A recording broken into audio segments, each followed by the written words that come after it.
हाँ जी, तो एक तरह से बेटा चैप्टर तो अपना कंप्लीट हो चुका है, ठीक है, क्योंकि चैप्टर में जितने भी कंसेप्ट थे वो सारे कंसेप्ट अपने कवर कर लिए। अब बचा क्या है, लैंग्वेज वाले क्वेश्चन। अब लैंग्वेज वाले क्वेश्चन में अगर आप ध्यान से देखो तो थर्ड चैप्टर पे जाना, pair of linear equation in two variable, जो आपने टर्म 1 के लिए तैयार किया था, उसमें जितने भी क्वेश्चन थे ना, सारे क्वेश्चन आप यहाँ भी सोल्व कर सकते हो। तो फिर डिफरेंस क्या है, चैप्टर 3 में लैंग्वेज वाले क्वेश्चन भी आप देखोगे तो ऐसे ऐसे ही कुछ कुछ क्वेश्चन थे और चैप्टर 4 में वही क्वेश्चन है। डिफरेंस इतना सा है कि चैप्टर 3 के क्वेश्चन को आपने 2 वेरिएबल अज्यूम करके किया था, एक्स और वाई। यहाँ पे आपको सिंगल वेरिएबल एक्स लेना है या वाई लेना है, जो आपकी मर्जी को ले लो, ठीक है भाई, इतना सा डिफरेंस। यानी हर प्रॉब्लम जो चैप्टर 4 के अंदर गिवन है आप उसको 2 वेरिएबल लेके कर लो, वो चैप्टर 3 का क्वेश्चन बन जाएगा। चैप्टर 3 का हर क्वेश्चन अगर आप सिंगल वेरिएबल अज्यूम करके करो, चैप्टर 4 का क्वेश्चन बन जाएगा। तो अपना टॉपिक क्लियर है सारी चीज़ें, लेकिन फिर भी मैं लैंग्वेज के क्वेश्चन को कराऊंगा 3-4 वीडियो बना के, अलग अलग कैटेगरी बना के। जैसे कि एज रिलेटेड क्वेश्चन कर लिए, कुछ consecutive integers, odd integer, even integer, उससे रिलेटेड क्वेश्चन है, कुछ मैंसुरेशन के क्वेश्चन है, जैसे कि रेक्टेंगल वगैरह की देखिए डायमेंशन देखे रखा है, वो चीज़ रेक्टेंगुलर पार्क है, कुछ ऐसे करके। वाटर टैप वाले क्वेश्चन है, टाइम वर्स रिलेटेड क्वेश्चन होते हैं, ठीक है। ऐसे अलग अलग बोट वाला हो गया क्वेश्चन, ठीक है। ऐसे अलग अलग क्वेश्चन कैटेगरी बना के अपन कंप्लीट करेंगे 4-5 वीडियो के अंदर। तो आज मैंने एज रिलेटेड क्वेश्चन लिए, तो एज रिलेटेड क्वेश्चन में समझना कि प्रोसीजर क्या होता है। तो कुछ टिप्स हैं, इन टिप्स का अगर आप ध्यान रखोगे तो एज रिलेटेड क्वेश्चन कभी गलत नहीं होगा। पहले टिप क्या क्या होता है इसके अंदर, आप नोट कर सकते हो इस चीज़ को। ऑलवेज अज्यूम प्रेजेंट एज, ठीक है। हमेशा आपको प्रेजेंट, लिख लो इस चीज़ को, हमेशा आपको प्रेजेंट एज को ही अज्यूम करना है, पास्ट फ्यूचर में हम जाएंगे उससे, समझ गए, ये बात नोट करो। फ्यूचर करना है, अपनी लैंग्वेज में लिखते चलो इस चीज़ को। फ्यूचर की एज कभी होगी तो उसमें हमेशा प्लस करके जाते हो। जैसे आज आपकी एज कुछ भी, मैं नहीं जानता आपको, आपकी जो भी है, लेकिन डेफिनेटली मैं एक बात बोल सकता हूँ आपको कि 5 ईयर बाद में आपकी एज जितनी भी है ना, +5 हो जाएगी, ठीक है। 3 ईयर पहले आपकी एज कितनी थी, जो भी अभी उसमें -3 हो जाएगी। मुझे नहीं पता, लेकिन इतनी इन्फॉर्मेशन सबको पता होती है। अब पास्ट और फ्यूचर में कैसे जाते हैं, तो मैथमेटिकली कुछ वर्ड होते हैं जिनका यूज़ करके हमें पता लगता है। तो लिखो एक बार चीज़, फ्यूचर के लिए लिखो, एक फ्यूचर लिख दो ऊपर और वहाँ पे गोला बना के लिखो फ्यूचर के लिए कौन कौन से वर्ड यूज होंगे। तो फ्यूचर के लिए कौन कौन वर्ड आएगा, हेंस। अगर आपको क्वेश्चन गिवन है कि 5 ईयर हेंस, वो फ्यूचर की बात चल रहा है, ठीक है। 5 ईयर लेटर, वो फ्यूचर की बात चल रहा है, ठीक है। तो लिखो वर्ड, हेंस फ्यूचर के लिए आता है, लेटर फ्यूचर के लिए आता है, और कौन सा आता है, आफ्टर 5 ईयर, ये फ्यूचर के लिए आ गया, ठीक है। बाकी हम जैसे जैसे क्वेश्चन करते जाएंगे हम बता देंगे उस चीज़ को। तो हेंस हो गया, लेटर हो गया, 5 year from now, from now आज से 5 ईयर बाद, ये भी किसकी बात कर रहा है, आपका फ्यूचर की बात कर रहा है, ठीक है। पास्ट के वर्ड कौन कौन से होते हैं, 3 ईयर अगो, ठीक है, 5 ईयर अगो, ठीक है। और वॉज, वर, जो आपको पास्ट वाले सेंटेंस दिखे वो सारे पास्ट की बात कर रहा है। विल बी, शैल बी, ये सब क्या आ जाएगा, फ्यूचर की बात कर रहे होंगे, ठीक है। बाकी हम क्वेश्चन में देखेंगे। करने का एक पक्का फॉर्मेट है, उसी फॉर्मेट से क्वेश्चन करना, कभी क्वेश्चन गलत नहीं होगा और हमेशा इक्वेशन सही बन के आएगी। क्या है, Rohan's mother is 26 year older than him. पहले पता करा करो क्वेश्चन में कि कितने पर्सन की बात हो रही है। तो आपने जब पता करा रोहन की मदर 26 ईयर बड़ी है, किससे, रोहन से। रोहन और उसकी मदर की बात चल रही है, तो हम थियोरटिकल ज़्यादा चीज़ नहीं लिखेंगे, हम इसको ऐसे बनाएंगे। यहाँ लिखा आपने रोहन और यहाँ लिखा आपने रोहन्स मदर, ठीक है। और हमने मान लिया इनकी प्रेजेंट एज। तो आप इनकी किसकी बात कर रहे हो, आप इनकी प्रेजेंट एज की बात कर रहे हो। तो रोहन की प्रेजेंट एज अगर मैंने एक्स अज्यूम की, और ब्रैकेट में लेट जरूर लिखना, ठीक है। तो हमें इन्फॉर्मेशन मिली फर्स्ट लाइन से। देखो जरूरी नहीं है, कुछ बच्चों की आदत होती है हर लाइन में सोचते हैं इक्वेशन मिलेगी, नहीं, थियोरेटिकल चीज को हम मैथमेटिकली कन्वर्ट कर रहे हैं, थियोरेटिकल चीज को मैथमेटिकल एक्सप्रेशन में कन्वर्ट कर रहे हैं। एक बात और है, किसी के मन में डाउट है भाई सिलेबस पूरा कराऊंगा, हो सकता है बीच में 1 आध दिन का गैप पड़ जाए किसी रीजन की वजह से, लेकिन सिलेबस पूरा होने वाला है, ठीक है। रोहन्स मदर 26 ईयर बड़ी है, हमें नहीं पता रोहन कितना है, लेकिन उसकी मम्मी 26 ईयर बड़ी है। मतलब रोहन अगर 1 ईयर का होगा, मम्मी 1 + 26 27 की होंगी। रोहन अगर 5 का होगा तो 5 + 26 31 की होंगी। 31 इंपॉर्टेंट नहीं है, +26 हो रहा है, ये इंपॉर्टेंट है। तो रोहन 1 का है तो 1 + 26, 2 का तो 2 + 26, 3 का 3 + 26, और एक्स का है तो रोहन की मदर कितनी हो गई, x + 26। बात समझ में आती है, ठीक है। तो फर्स्ट लाइन से हमने ये इंफॉर्मेशन निकाल ली। अब आगे चलो, प्रोडक्ट ऑफ देयर एजेस। तो बच्चे खुशी खुशी इनका प्रोडक्ट करने लग जाते हैं, अरे भाई रुक जाओ, प्रोडक्ट ऑफ देयर एजेस, हाँ प्रोडक्ट होगा उनकी एज का, पक्का होगा। 3 ईयर फ्रॉम नाउ, आज से 3 साल बाद में उनकी एज का प्रोडक्ट करने वाले हो आप। फ्रॉम नाउ वर्ड पे नीचे मार्किंग कर लेना, ये क्या बता रहा है आपको, ये लिखते चला करो। बुक में ही लिख लिया करो, चाहे बुक में ना लिखो तो अपनी कॉपी में जरूर लिखो। फ्यूचर की बात चल रहा है सर, 3 साल बाद की बात चल रहा है, तो भाई तुम 3 साल बाद पीछे क्यों हो, तुम भी 3 साल आगे चले जाओ। ठीक है, हमने प्रेजेंट की बात करी, आज ये इतना ये इतना, 3 साल बाद में क्या होगा, 3 साल बड़े हो जाएंगे। ठीक है, तो 3 साल बाद की इंफॉर्मेशन तो लिखो, तो यहाँ लिखो 3 ईयर फ्रॉम नाउ लिख लो या 3 ईयर लेटर लिख लो, कोई नहीं रोकने वाला आपको। 3 ईयर लेटर क्या होगा सर, ये जितना भी है क्या +3 नहीं हो जाएगा, हो जाएगा। तो 3 ईयर बाद ये x+3 होगा। ये 3 ईयर बाद कितनी होंगी, तो भाई जितनी भी हैं, सोचो जितनी भी हैं +3 होगी, तो हैं कितनी सर, x+26 है, तो इसमें +3 करना, जितनी भी हैं उसमें +3 होगी। समझ रहे हो? अच्छा, मतलब सर ये x+29 हो गया तो हो गया, हम क्या करें इस चीज़ को। ठीक है, तो 3 साल बाद में भाई साहब ये इतने हैं और इनकी मम्मी इतनी है, समझ गए। तो हम 3 साल बाद के हम फ्यूचर में जा चुके हैं। अब पढ़ो फ्यूचर में क्या कर रहे हो सर, फ्यूचर में प्रोडक्ट कर रहे हो उनकी एज का, वो 360 है। तो 360 जिनका प्रोडक्ट कर रहे हो, क्या प्रेजेंट का प्रोडक्ट 360 बोला है? नहीं, 3 साल बाद का प्रोडक्ट 360 बोला है। तो हमें गिवन क्या है सर, इतनी थ्योरी सही है या पेपर में ज़्यादा लिखते हैं? सफिशिएंट है, ना नंबर कटना है ना टाइम वेस्ट होना है, समझ गए, सफिशिएंट थ्योरी है। तो गिवन है हमें इन दोनों का प्रोडक्ट x+3, क्या सर इसको ले लूँ? अरे यार कमाल है, सिंप्लीफाई करके लेना, और x+29, इनका प्रोडक्ट 360 गिवन है। x से मल्टीप्लाई होगा, x² बनेगा, x29 से 29x, 3x से 3x, 29 + 3 क्या हो गया 32x, और ये हो जाएगा आपका 87, और माइनस का 360 = 0। सिंप्लीफाई करके सॉल्व कर लेना। आपको मिडिल टर्म स्प्लिटिंग सिखा रखी है, कंप्यूटिंग स्क्वायर सिखा रखा है, और क्वाड्रेटिक फॉर्मूला सिखा रखा है। तो उनका यूज करके x निकालना। वो x किसकी एज होगी? रोहन की, प्रेजेंट, और उसमें 26 ऐड करोगे, उसकी मम्मी की होगी प्रेजेंट। समझ गए इसके क्वेश्चन कैसे करते हैं? और 2 क्वेश्चन लेके आए हम आप लोगों के लिए, जिससे कि आपका एक ही चीज़ का कंसेप्ट क्लियर हो जाए।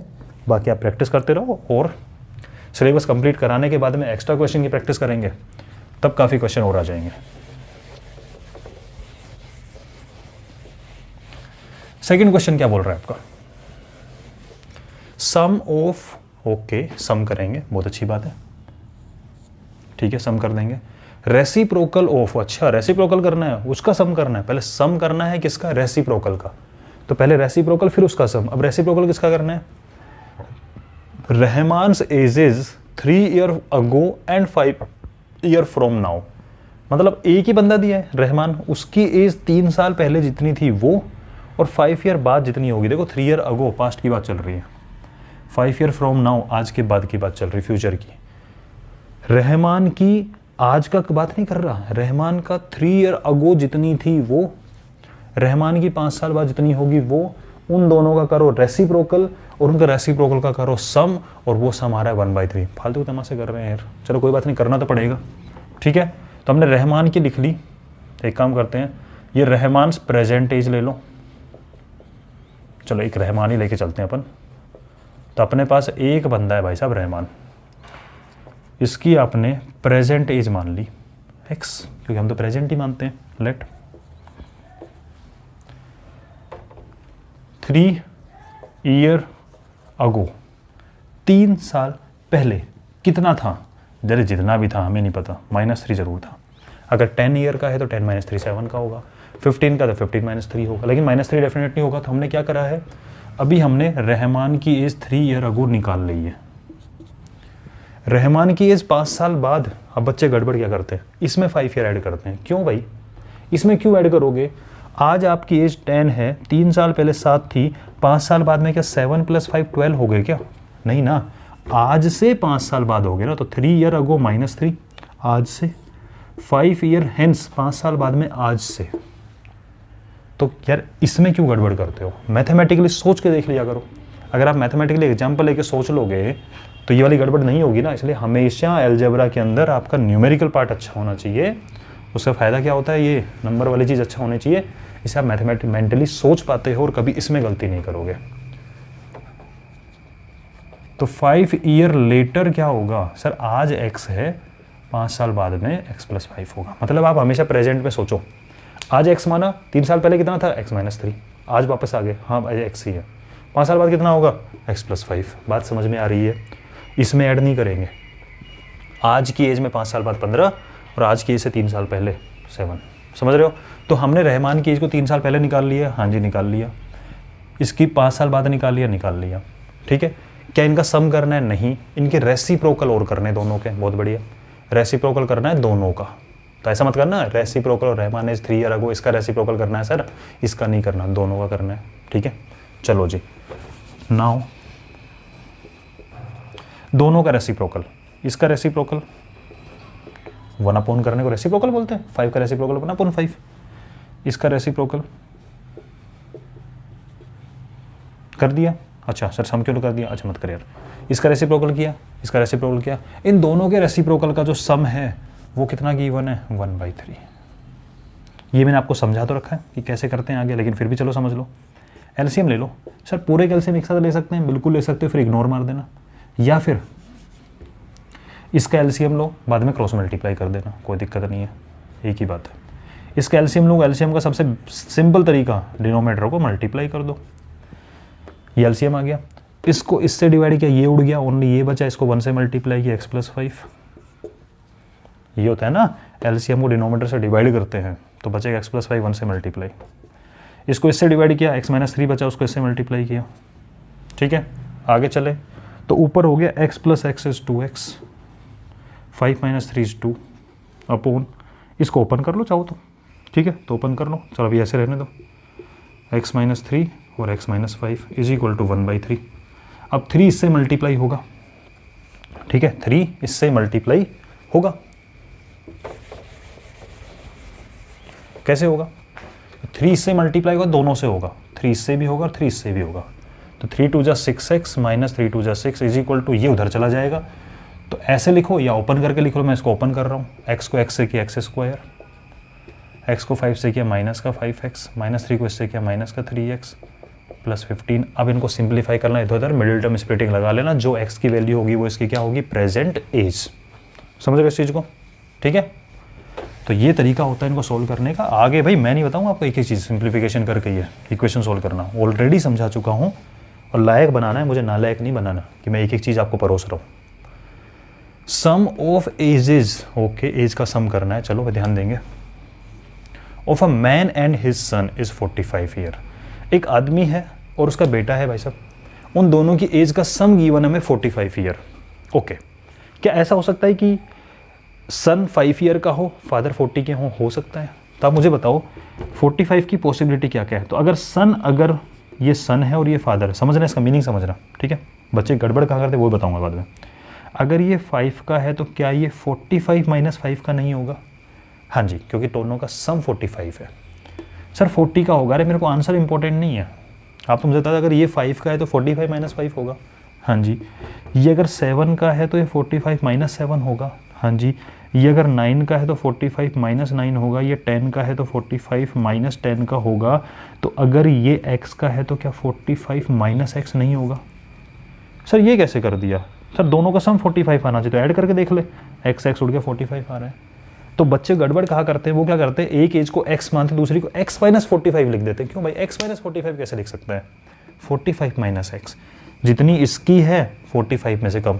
सर फादर की एज को x मान सकते हैं क्या? बिल्कुल मान लो, उससे क्या फ़र्क पड़ रहा है। फादर की एज x हो जाएगी तो बेटे की 45 - x हो जाएगी, कोई पता थोड़ी ना लग रहा है x कितना है। तो ये बड़ा है ये छोटा, ऐसा कुछ तो नहीं है ना, ठीक है। तो ये बात का ध्यान रखना, अगर एक को x माना दूसरे को x - 45 नहीं, मैंने आपको पूरा प्रोसेस से बताया है। 45 में से सब्ट्रैक्ट करते जा रहे हो तो 45 में से ही x को सब्ट्रैक्ट करो, समझ गए।